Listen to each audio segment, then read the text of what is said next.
Hello বন্ধুরা, Gita LLB সিরিয়ালের আজকের এপিসোডে তোমরা দেখতে পাবে এদিকে বিয়ে শুরু হয়ে যায় আর মেহেক সেটা দাঁড়িয়ে দাঁড়িয়ে দেখে। আর ওইদিকে অগ্নিজিৎ মুখার্জি, প্রলয় আর এলিনারে সবাই একসাথে চলে আসে গাড়ি করে।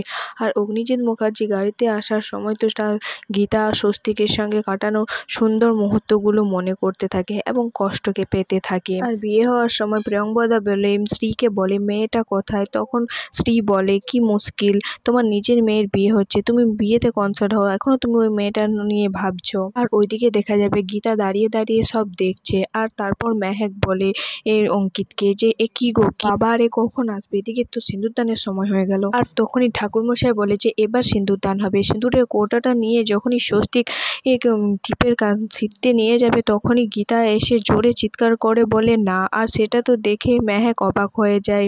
মেহেক অঙ্কিতকে বলে কি এখানে গীতা বৌদি? তারপর দেখা যাবে গীতা তাদের সামনে এসে বসে বলে স্বস্তিকবাবু এসব আপনি কি করছেন? তখন টিপ বলে কে স্বস্তিকবাবু? ও স্বস্তিক নয়, ও সঞ্জয়। তখন গীতা বলে না না, ও স্বস্তিক, ও আমার স্বামী। এটা তো শুনে সবাই অবাক হয়ে যায়। তখন টিপ রেগে বলে তোমার কি মাথা খারাপ হয়ে গেছে? যাও এখান থেকে চলে যাও। আর তখন বলে ওর সাহস কি করে হয় যে এখানে এসে ওর সিগারেট করছে? তখন প্রিয়ঙ্বদা বলে এই মেয়ে তুমি এসব কি করছোটা কি? আর শ্রী বলে একদম চুপ, একদম কোনো কথা বলবে না। তাকে টেনে উঠাতে গেলে তখন গীতা বলে এক মিনিট স্বস্তিকবাবু, আমাকে চিনতে পারছো না? স্বস্তিকবাবু আমার দিকে তাকাও, আমার দিকে একবার তাকাও, আমাকে চিনতে পারছো না? তুমি আমার স্বামী, আমাকে চিনতে পারছো না? তখন শ্রী তাকে তো জোর করে সেখান থেকে ওঠানোর চেষ্টা করে। তখন টিপের বোনরা বলে যে তুমি সিঁদুরদানের সময় এরকম সিগারেট কেন করছো? তোমাকে অনেক সহ্য করা হয়ে গেছে, এখান থেকে সরো, এবারে সরো বলছি। টিপ বলে কি সব হচ্ছে, কিছুই তো বুঝতে পারছি না। এই সঞ্জয় কি বলছে ওসব, কি হচ্ছে এসব? তারপর স্বস্তিক বলে আমি কিছু জানি না।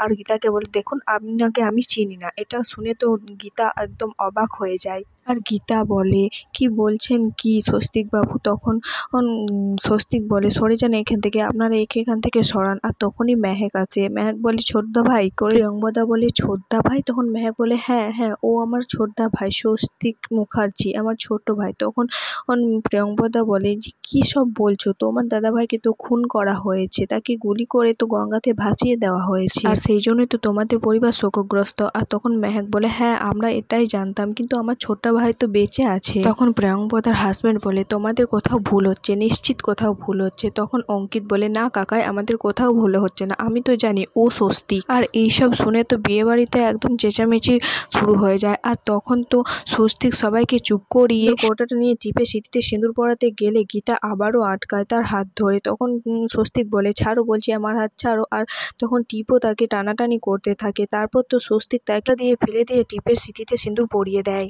এইসব দেখে গীতা তো অবাক হয়ে যায়। আর তার মনে পড়ে স্বস্তিকে তাকে প্রথম প্রপোজ করা, তাদের বিয়ে, তাকে কথা দেওয়া, এসবগুলো সব কথাও তার মনে পড়তে থাকে। গীতা এক চড় দেয় এবং তারপরে বলতে থাকে স্বস্তিকবাবু আমাকে চিনতে পারছেন না, আপনি আমার স্বামী, আমার হাজব্যান্ড, আমার স্বামী, এরকম বলে চিৎকার করতে থাকে। তারপর তো অজ্ঞান হয়ে পড়ে যায়। তো সেখান থেকে মেহেক আর অঙ্কিত তাকে তুলে নিয়ে এসে বাইরে বসায় আর বলে গীতা বৌদি চোখ খোলো গীতা বৌদি। আর তখনই সেখানে অগ্নিজিৎ মুখার্জি আর তাদের পরিবারের সবাই চলে আসে। আর দেখে তো অবাক হয়ে যায়, বলে এ কি হয়েছে স্বস্তিক কোথায়? তখন মেহেক বলে ছোটদা ভাই ওই দিকে আঙুল দিয়ে দেখায়।